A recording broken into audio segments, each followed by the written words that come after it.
3 weeks ago, we started this conversation, the human experience, an exploration on how to be human. And to the best of my knowledge, to the best of my conscious knowledge, to the best of your conscious knowledge, I don't want to speak on your behalf, but I'm pretty sure you would agree, this is the first time that I've ever been me, and it's the first time likely you've ever been you, and it's the first time we're having this experience together called the human experience. So it leads to some questions. No one left us a manual.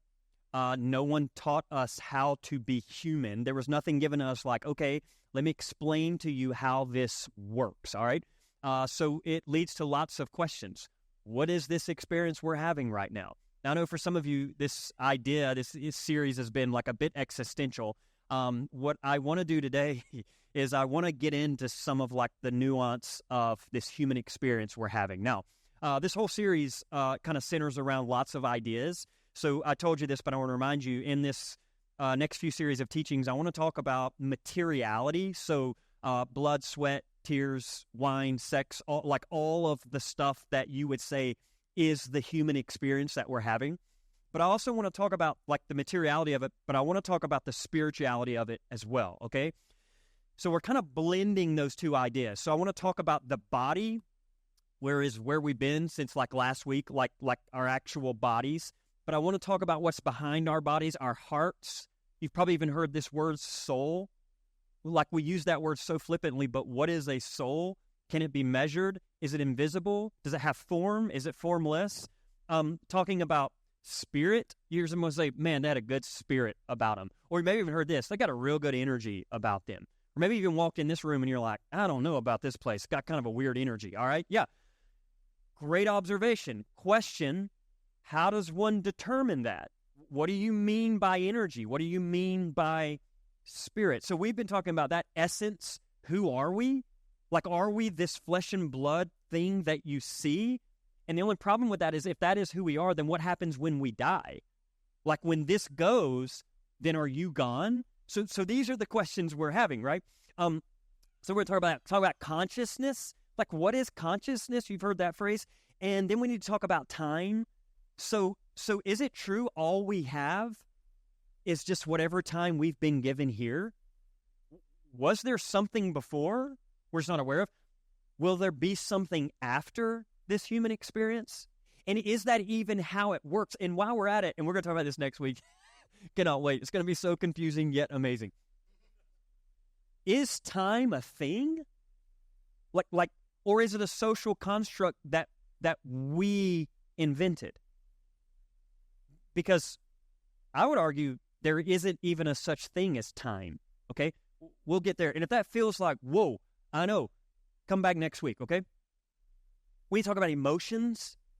Like, we got to talk about, are there good and bad emotions? Do we even need to be judging emotions? And we need to talk about, like, can emotions be trusted? Are they reliable? And then here's a big one right now. Oh, my God, this is why this is important. We'll get here in about 3 or 4 weeks.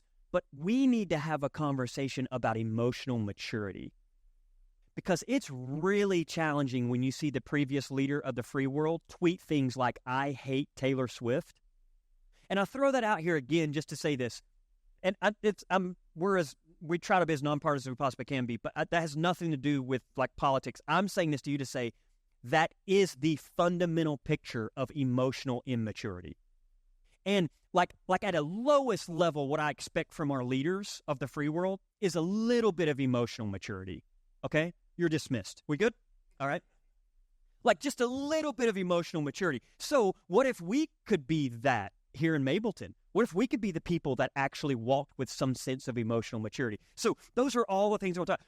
We talk about complexity because we are all very complex people and we have layers of contradictions. And I know none of us think we have contradictions, but we all have contradictions. And if we hung out with each other long enough, you could point out my contradictions and I could point out yours because it typically works that way. You can see the contradictions in others far quicker than you can yourself. When you talk about that, when you talk about paradox, in this human experience we're having, there are paradoxes that we experience. We need to talk about suffering, pain. I mean, here's a great question. Why is there any suffering and pain in the world? If God is good, if there is a God and this God is good, then why is there suffering and pain? Yeah, that's a part of the human experience. So we'll talk about that. And then right before the election, I want to talk about our shared common good together. which is also called politics. Politics has gotten this terrible rep, but the reality is politics is actually a good word. It's how we shape ourselves together for the common good. So if we're going to have this experience together, and I didn't choose it, I got here, and turns out you're here at the same time as I am here, and I'm here at the same time you are here. So it's kind of like you being assigned to a classroom, and you get there and you look around, you're like, oh, these are my fellow students. Yes, you're taking geometry together. So you might as well start working with each other because it's you against the system. You know what I'm talking about? So don't argue with each other. What would it look like if we all came together in this human experience and said, my God, how can we leave a better experience for the people coming behind us? Wouldn't that be something, right? Can you imagine if our kids had a better experience being human than what we had? I think it's possible. So those are the ideas and what we're talking about. Now, specifically the last 2 Sundays, the first Sunday we just like baseline, it's good to be human. Like that's where we started. Make no mistake about it. This experience we're having, the divine called good. The incarnation, Jesus coming, is an affirmation of the inherent goodness of this experience we're having. And then the last 2 Sundays, we really got down to essence. And it's that fundamental age-old questions that the hippies used to ask, but it's still there. And it's this: who am I? And who are you? And what are we? And what is like our true essence? So that's where I want to pick up again today. I want to introduce or try to introduce you to you, okay? And I want to introduce me to me the best that I can. Now, to get at this, let's start with a quote. This is from Teilhard Desjardins. Yes. He says this, okay? Now, hang with this, because if this is new to you, hang with me today to the best that you can. And I promise you, after 2 Sundays, we're going to get to emotions. You're going to be like, okay, that feels better. Today's talk and next Sunday's, God, I'm going to do my best. But I also have to admit, this is even beyond my pay grade. Do you know what I'm talking about? It's like levels deep. But I have had some experiences with it, which has changed me in profound ways, is the only reason I want to give it to you. But I'm also fully aware that what I'm about to tell you in this talk can be very confusing, okay? So I'm acknowledging that. I also need to acknowledge the idea didn't originate with me.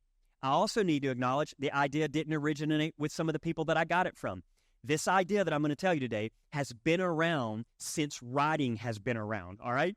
So like images on caves produced what I'm about to tell you today, but what has happened is over time, we've done a great job as consciousness has evolved of kind of crafting it and saying it in a better way, maybe even getting a clearer picture of who we actually are. Now, that said, let me give a head nod to some people that have been like massive folks of helping us understand this better. Rupert Spira, God, that guy has helped us understand this better, all right? Eckhart Tolle is one, I think, that has helped us understand this better.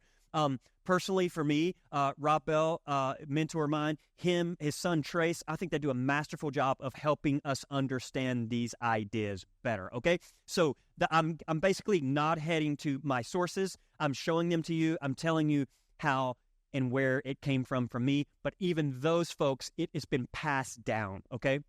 So all of that said, here's what Desjardins says. We are not human beings having a spiritual experience.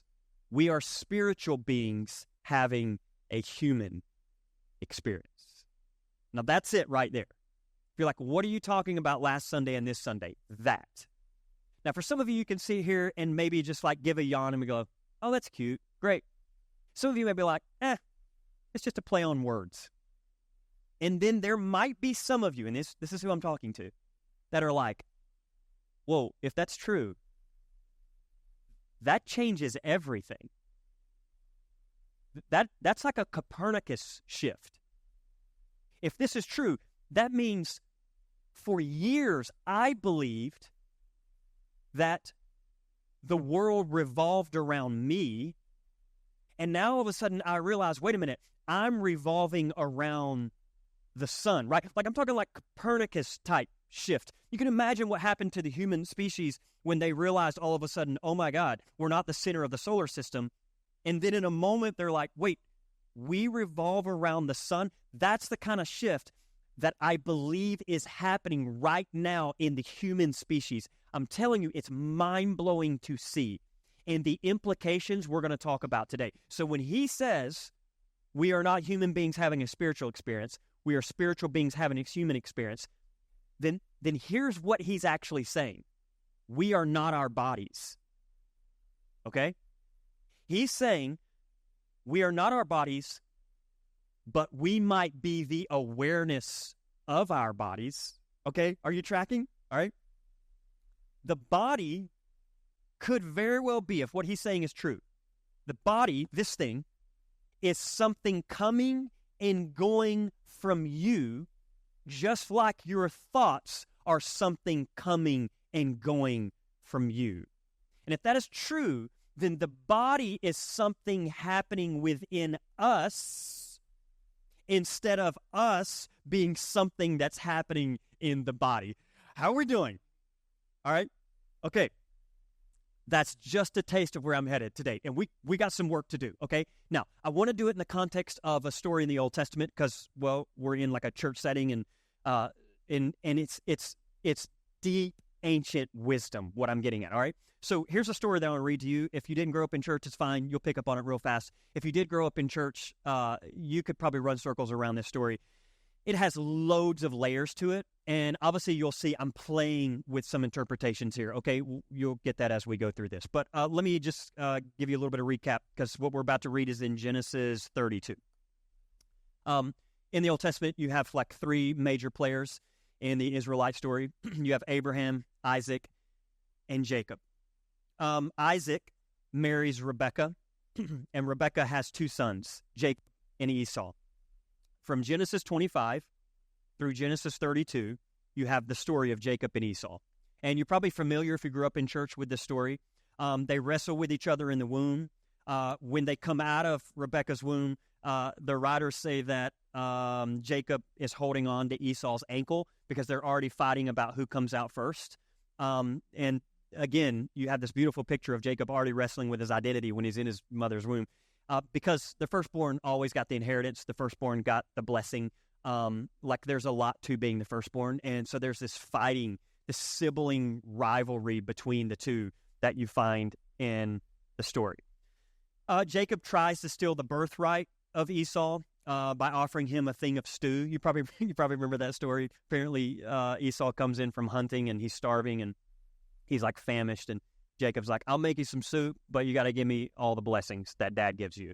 And so that happens. And then there's like the big one, which is Genesis 27. Jacob dresses up as Esau to try to steal the blessing from his father, Isaac.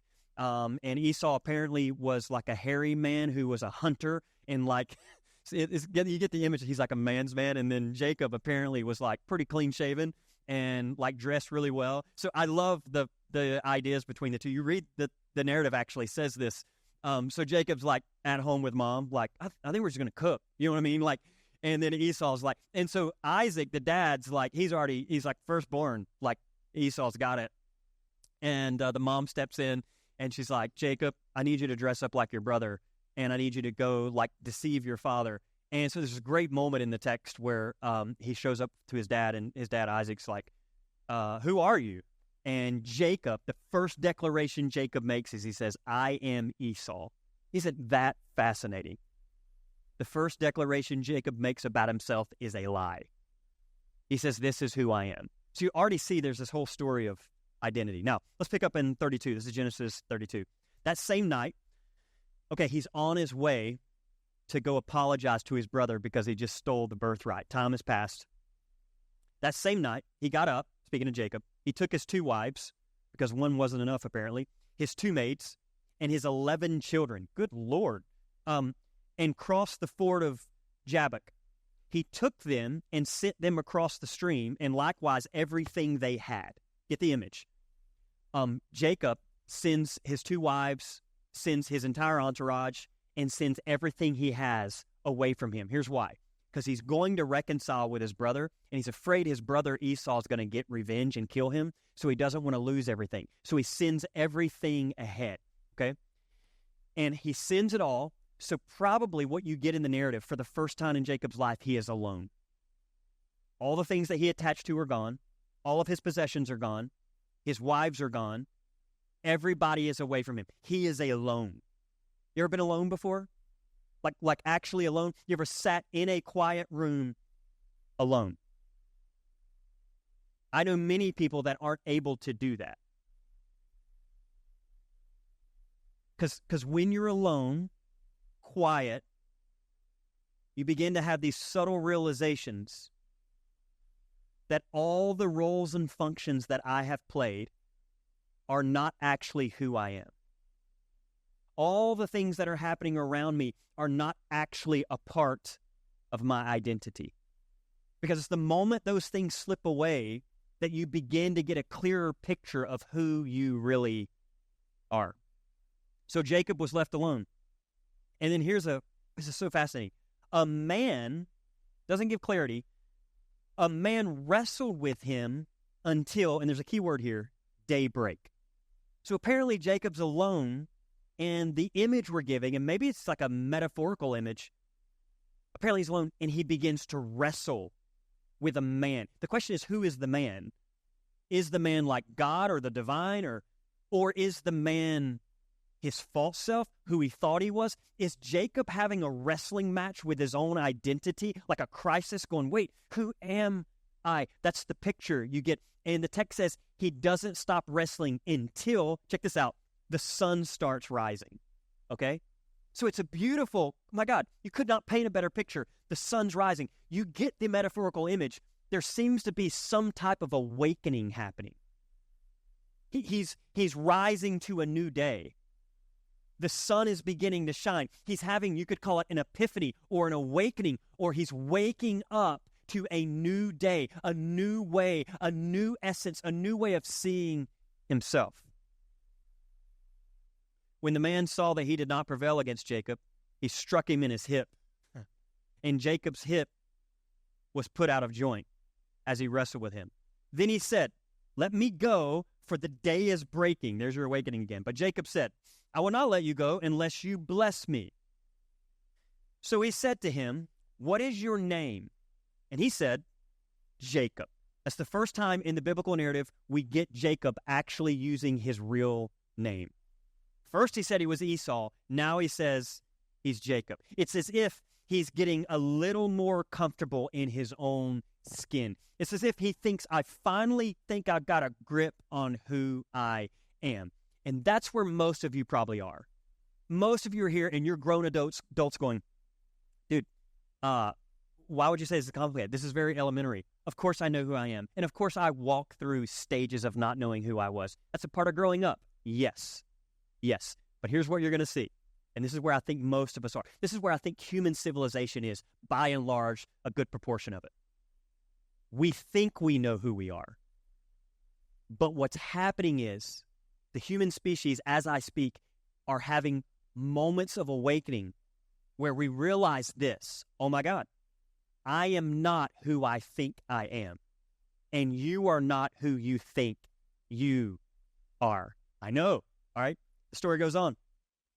What is your name? He said, Jacob. Then the man said, no, wrong. It's like Jacob's like, yeah, I just got comfortable in my own skin. And the moment he gets comfortable, the moment he thinks he knows who he is, the writer's like, wrong, that's actually not who you are. And he says, you're Israel. For you have striven with God and with humans and have prevailed. Then Jacob asked him, I love this, he flips it.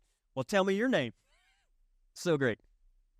And the guy's like, why is it you ask my name? And there he blessed him. So Jacob called the place Peniel, or face of El, saying, for I have seen God face to face, yet my life is preserved. Verse 31, the sun rose upon him as he passed Peniel, limping because of his hip. Oh, God, if it's a painting, it's a beautiful painting. Sun's rising, and Jacob's like, wow, it was a rough night. Yeah. Some have called this like the dark night of the soul. You've probably had this experience where you're all alone and you're wrestling. Everything you thought you were is being shed. And in that moment of shedding, you begin to see your true essence. Let me give you my running thesis here for a minute. The story of Jacob is about how we are endlessly moving into greater degrees of clarity about who we are. The story of Jacob is about how we are endlessly moving into greater degrees of clarity about who we are. Very, very early, shallow, first stage when all of us arrived at this human experience is we believe we are who we are told we are. This is proper ego development. Yes, your parents tell you who you are. Your religion tells you who you are. Your teachers tell you who you are. Yep, all of that's great. As Richard Rohr says, the problem is not with the temporary suits. We need that. You cannot die to an ego if you do not first have one, okay? So it's important that when you're raising kids, as we raise the next generation, we give them proper ego development. This is why you hang their pictures on the refrigerator. Do you understand what I'm saying? Because it's beautiful artwork. You look at it, you're like, you did a great job. Now, you and I both know it's not good. Do you know what I'm talking about? Like on the scale. But to you, it's like, no, but it is good for their, yeah, it's age-appropriate good, right? And you throw it up on the fridge. What is that? Ego development, all right? That's a great thing. As Rohr says, the temporary costumes are necessary. The problem is when the temporary costumes are still with you at age 40. You know what I'm saying? Like we grow.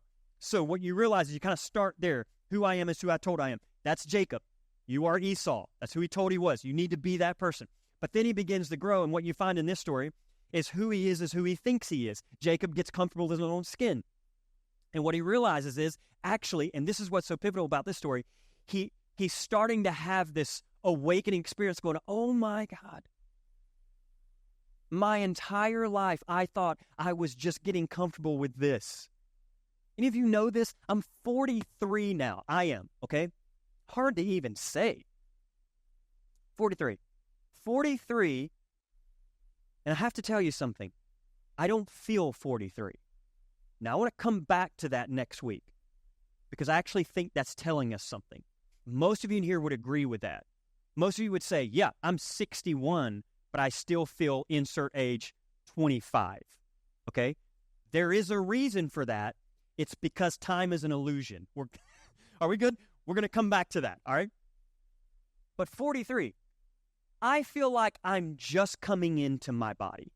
I do. It's taken me 43. And then I start thinking about people that died at an early age going, that's not fair. They didn't even have a chance. Didn't even have a chance.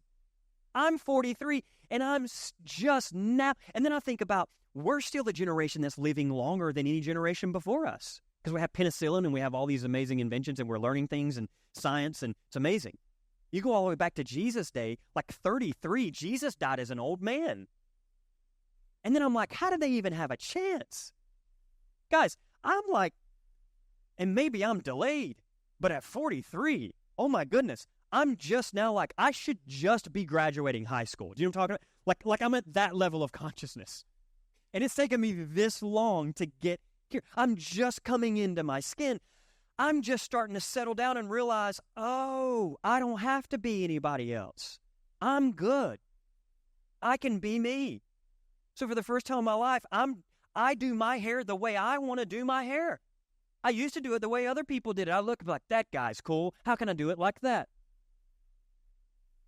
I am coming into my own voice. I've been speaking since I was 16. When I started, I was my dad's voice. Everything I said, he said. Everything he said, I said.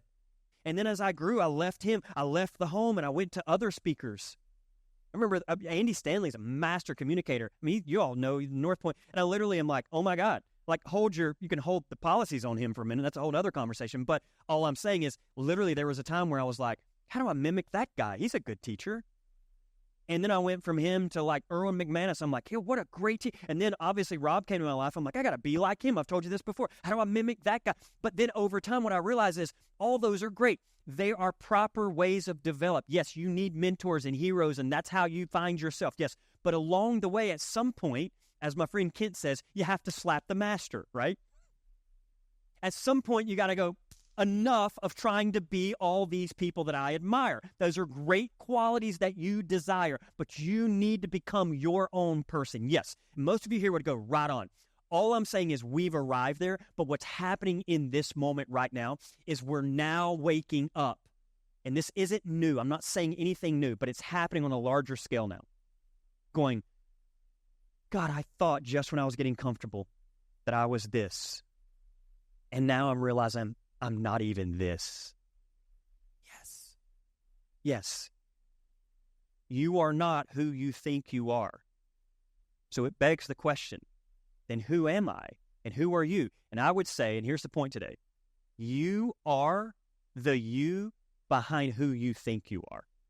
Does that make sense? You are the you behind whoever you think you are. Okay? Now, I know if you're here, you're going, blah, blah, blah, blah. Okay? Yes. Yes. We're going layers into this. We're going awareness on awareness on awareness on awareness on awareness. So I've told you, I've already given you my warning this week and next week. But if you hang with me and you can experience this, because you can't intellectually, it does help to get your head around it intellectually. But most of you, including me, I can't get my head around it intellectually. But if you can even have one glimpse of an experience of this, my God, it will change the game for you. Okay? So just hang with me. Here's what I mean. Okay? Jacob is having an awakening experience to who he has always been. He just didn't know it. Now, I want to give you the words that people use to describe this experience. Some call it soul. So that's not a new word for most of you. You're like, oh yeah, our soul. So some say when we talk about the I behind who we think we are, that deep, deep I, some just say it's a soul. Yes, we're a soul. Okay? Some have called it the eternal you. So there's like this that just comes and goes, but then there is a deeper part of you that they call the eternal you. So it will always be, okay? Some have called it the deep I, all right?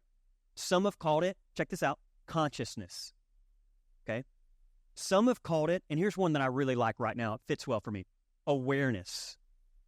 Yes.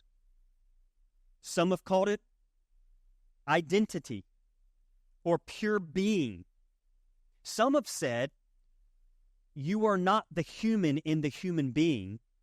We are the being behind the human, right? So we're having a human experience, but we're not the ones having the experience.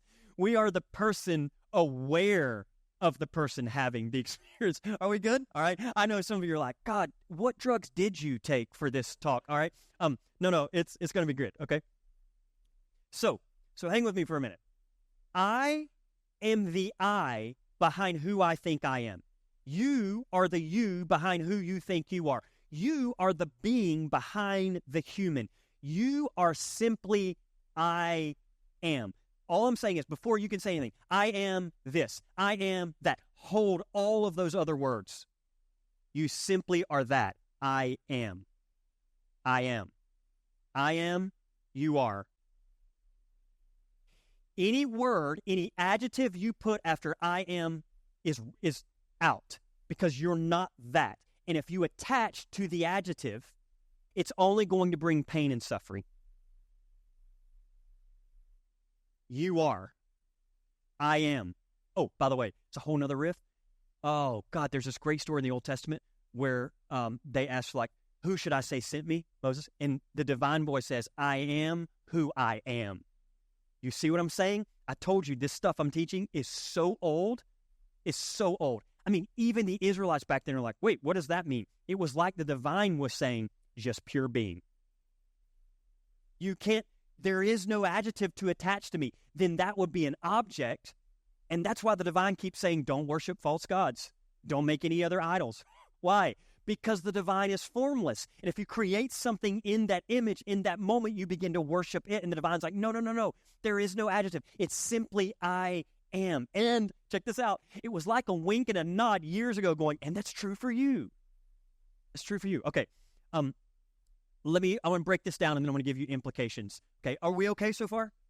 God, I'm nerding out on this so much, and I'm so happy. Thank you for letting me share these ideas. No other church, I don't know of one. If I went to the First Baptist Smyrna, they'd be like, get that heretic out of here, all right? Like, okay, think about this for a moment. By the way, I just threw that. I don't even know if there is a First Baptist. No, if you're watching, we love all of you. Think about this for a moment. Think about this, okay? And this is why I tell you it made a difference for me, because most of you know my story. I suffer from pretty severe panic attacks from time to time. And I walked through 2 years ago. I thought I was going to have to quit my job here.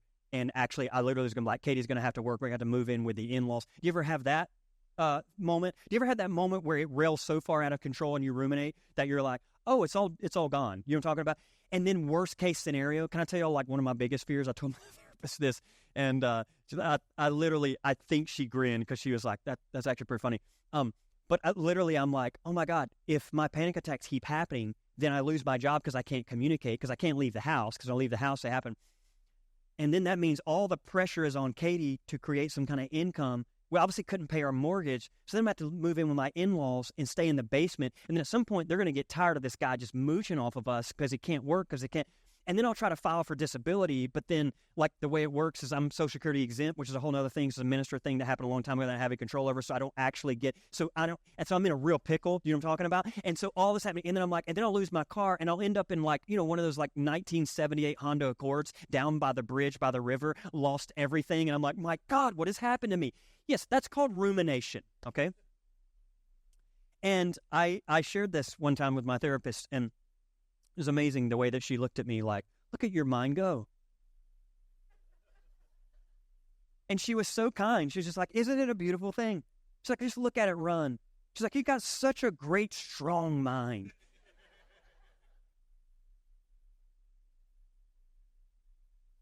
And she helped me with this. She said, let me ask you something. Has anyone ever told you don't have to believe everything you think? I'm sorry.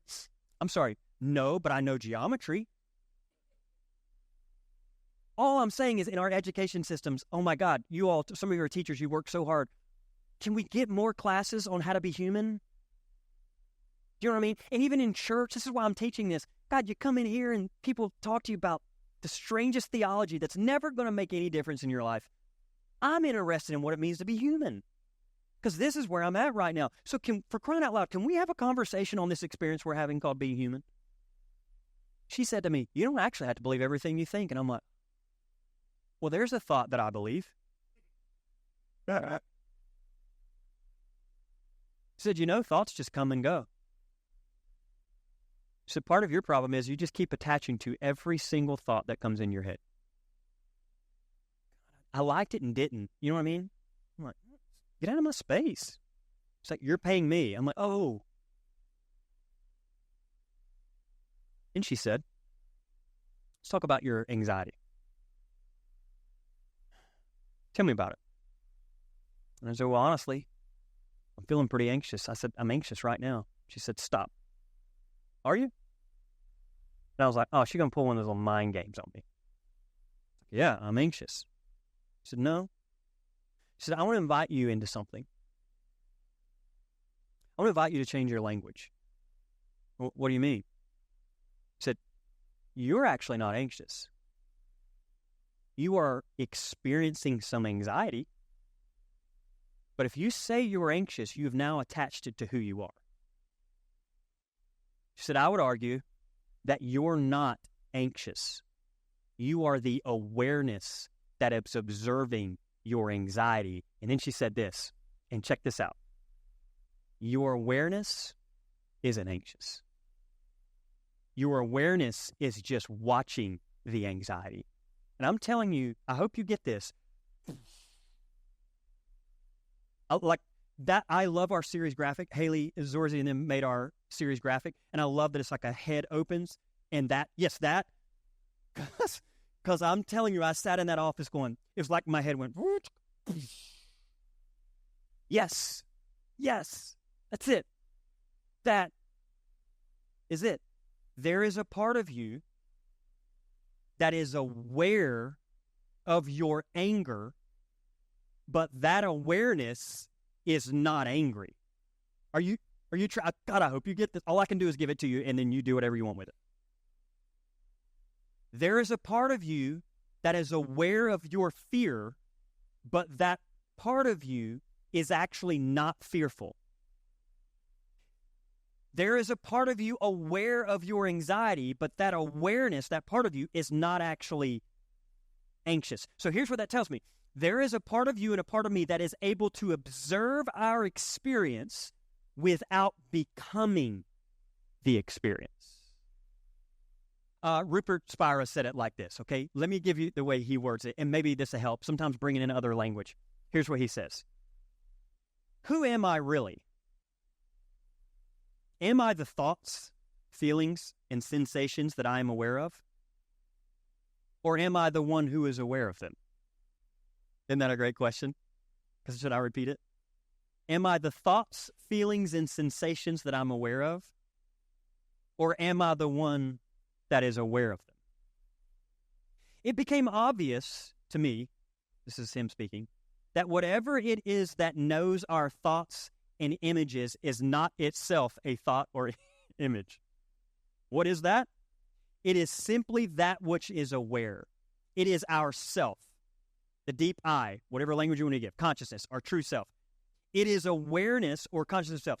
Until this recognition happens, I had considered myself to be a person, a body, mind with thoughts and feelings and sensations. It seemed to be myself as this person who was aware of the world. As such, I considered awareness an attribute of the mind, a faculty that I as a person possessed. Now I realize that the person I previously imagined myself to be was something that I was aware of, along with my experience of the world. Okay, that might have been a misfire. Some of you are like, you lost me. Okay, let's do an exercise. This exercise, I need a head nod to Trace because he did it and it helped me tremendously, and I think it'll help you, okay? Here's an exercise. If I were to ask you right now, locate your essence. Like if I were to ask you right now, point to your essence. If you're like me, the very first time this question was asked, I'll tell you what I did, okay? When someone said, point to you, your essence, I went, okay. If there is a deep I, a true self, a being behind the human, awareness, if I were to say, you are aware this morning, point to your awareness. For me, I can't explain this to you, but awareness is somewhere like behind the eyes. Do you know what I'm talking about? And usually most people say awareness just comes from the mind. So you're like, oh, it's in the mind. What we're realizing now from data is that awareness isn't actually coming from the mind. The mind is coming from awareness. No. God, I love this, okay? So you say it's right here. Here's the problem. And this is why this challenge is, I warned you, but this is why intellectually it's hard to get around this idea. Here's why. Because you can't locate your awareness. Because awareness is pure being. It is awareness, it's essence, it's consciousness, which means it doesn't have form. It's not an object. It is something with no boundaries, no edges. You might even say it's eternal, and we'll define that next week. It cannot be found or located, yet all of us know that it's true. Intuitively, we know, oh my God, there is a part of me that is aware of the experience I'm having, and that awareness just seems to be really calm. Yeah. That is you. Look like really you. I know. Yes, it's hard to describe. And no, we can't intellectually get our heads around it. And if it feels confusing, of course it does. But this is an age-old conversation that has been going on for years. I would argue, if you're here going, that's all a little, move on to love your neighbor, okay?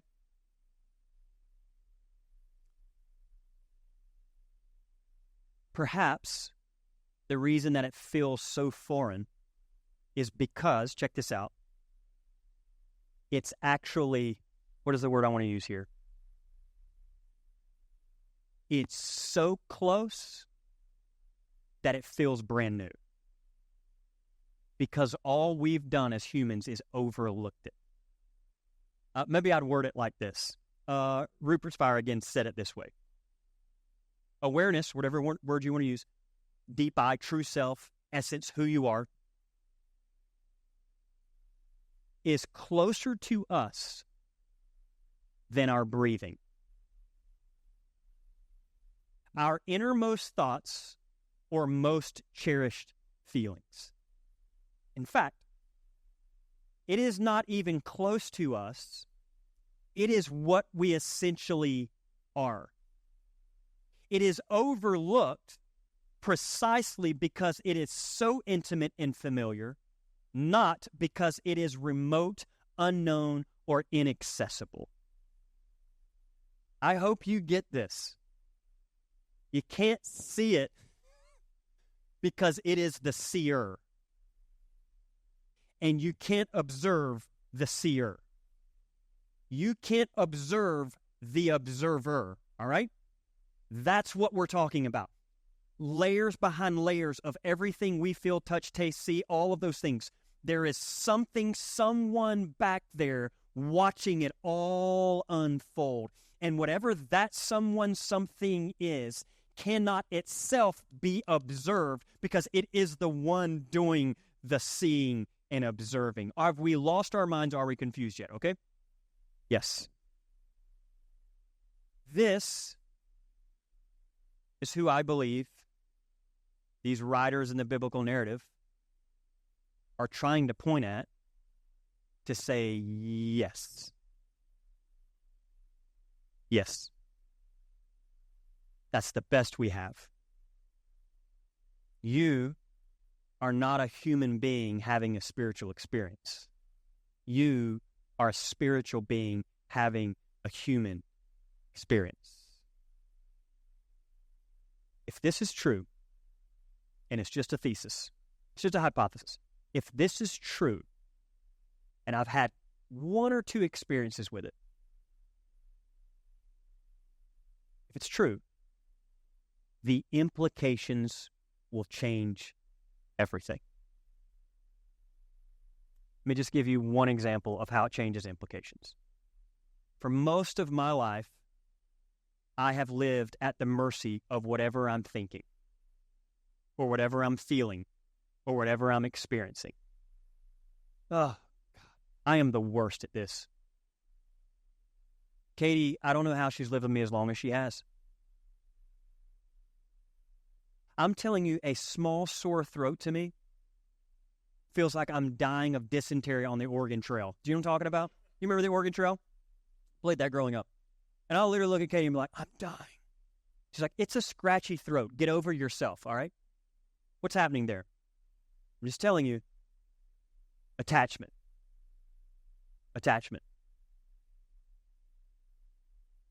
When I feel something, God, I feel it. And I get all in the feeling. And we're going to talk about how that's actually can be a good thing. Okay. But I tend to live at the mercy of whatever I'm feeling, or whatever I'm thinking, or whatever I'm experiencing. Some of you are far more mature humans than I am. I'm fully aware of that. And the fact that I'm up here teaching you people of wisdom is actually the wink and nod of the universe going, look how ridiculous this all is. Let's pick the dumbest guy to stand up and tell you all something when you all can run circles around me and all of this. Okay, yep, fully aware. Okay. Some of you are so mature, you're like, yeah, I used to be that way. But at some point, I learned that I don't have to believe everything I think. And at some point, I learned I don't actually have to let everything I feel control me. You know what that's called? Maturity. That's amazing. Some of you know how to experience anger without actually going off. You know what I'm talking about? What is that? That's like full on, I don't know, stand up and tell us how you do it. You know what you've done? Some point you've realized, yeah, of course. I experience a little fear every now and then, but it doesn't have to overwhelm you. You know why? Because I'm not the fear. It's just something we have, something we experience. It's great. I love the way how nonchalant some of you are about that. Yeah, life's great. I'm like, God, what? Are you what? Should we watch the news together? Yeah, of course that's happening. It's not that you're like denigrating or denying. You fully experience it and see it. But somehow you've had a way of going, yeah, but God, it doesn't overwhelm me because like I realize I'm not that. I just watch it. Some of you I know, you're like literally, I watch it come and go. I can watch my thoughts come and go. I know. See, you're more tapped into this than you ever realized. You're actually living from the space of who you actually are. Full awareness. Yeah. So here are the implications. I meet people all the time who are unhappy. I'm unhappy. Well, if this is true, that we are the awareness behind our emotions and feelings, if this is true, then unhappiness actually has nothing to do with who we are. Did you hear that? I hope you get that. If you're hearing it going, I'm just miserable, I'm unhappy. Well, if what we're saying is true, then unhappiness has nothing to do with who you are.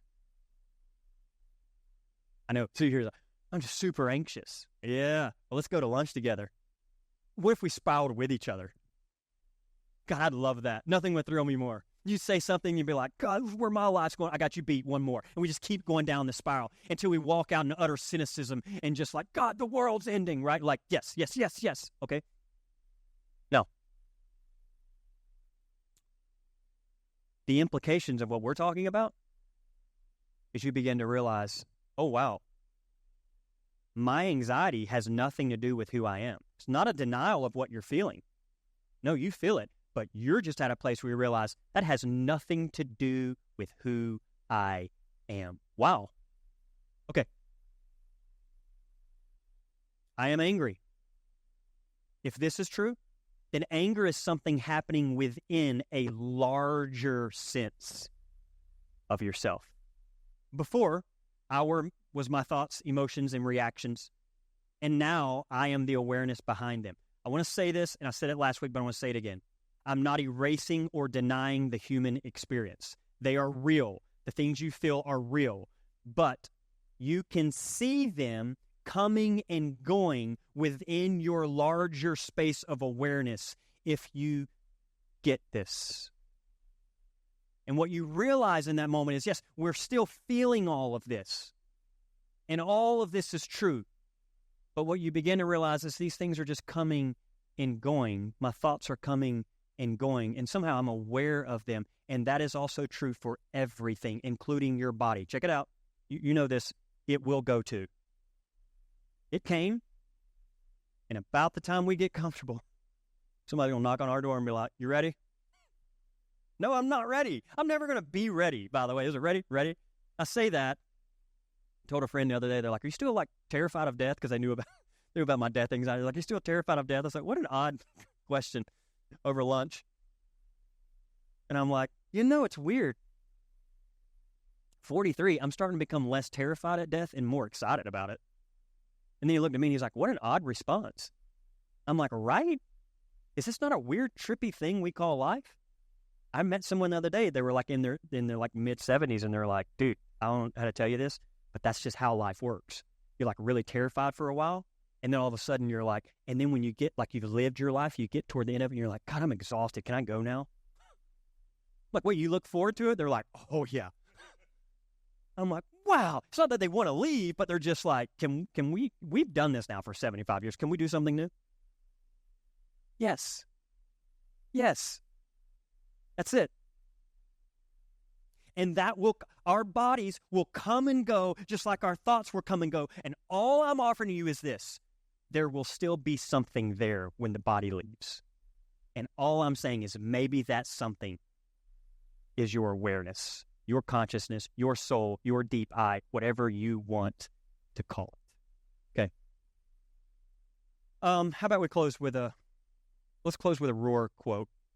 By the way, you might be here going, so what do we do? And let me just say, this is what's so challenging about this subject. I'm not asking you to believe something. I'm not. Because even if you tried to intellectually get this and believe it, you can't wrap your mind around it. It's like usually our understandings of the divine, like God. And we all have these images, old man, beard, yeah, I believe in God. And some of you now, you're like, you're waking up. So you're like, God's not an old man with beard. He's brown skin, whatever. It's still an object. You know what I'm saying? And we know the divine is formless, spirit. Like the text says, God is spirit. Okay. So I'm not asking like you got to believe this. Nope. Not even asking you to confess something. None of that. The only way you really get this is when you have an actual experience of it. And all I can tell you is it's 100% okay. There's no like judgment here. If you're like, it's just kind of weird talk.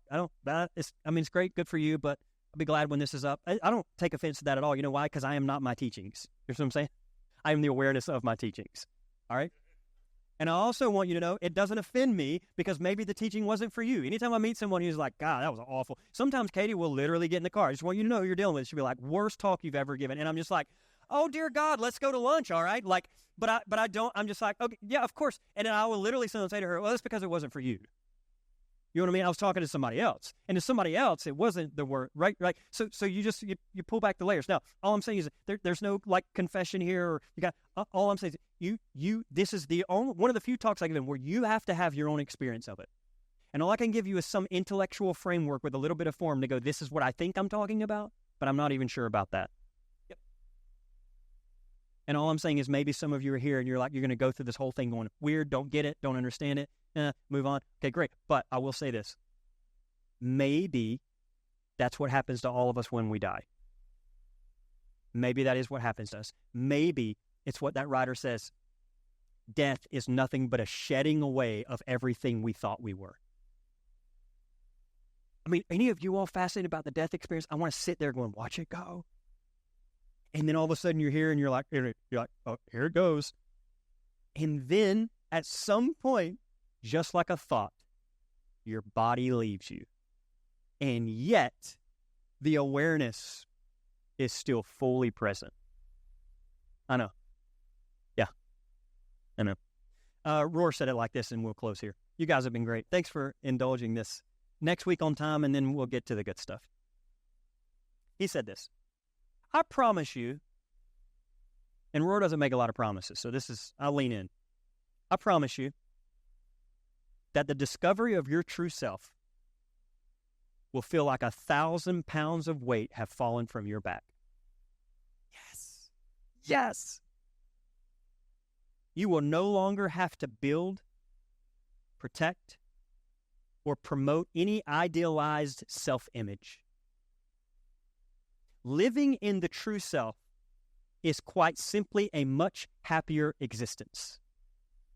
Even though we never live there a full 24 hours a day, can I get a witness? I venture there maybe once out of 43 years. But you, henceforth, have it as a place to always go back to. Pause. So you're gonna walk out of here going, okay, yeah. But when you feel something, you now intellectually, at least, if I didn't give you anything else, you have a place to go back to go, wait a minute.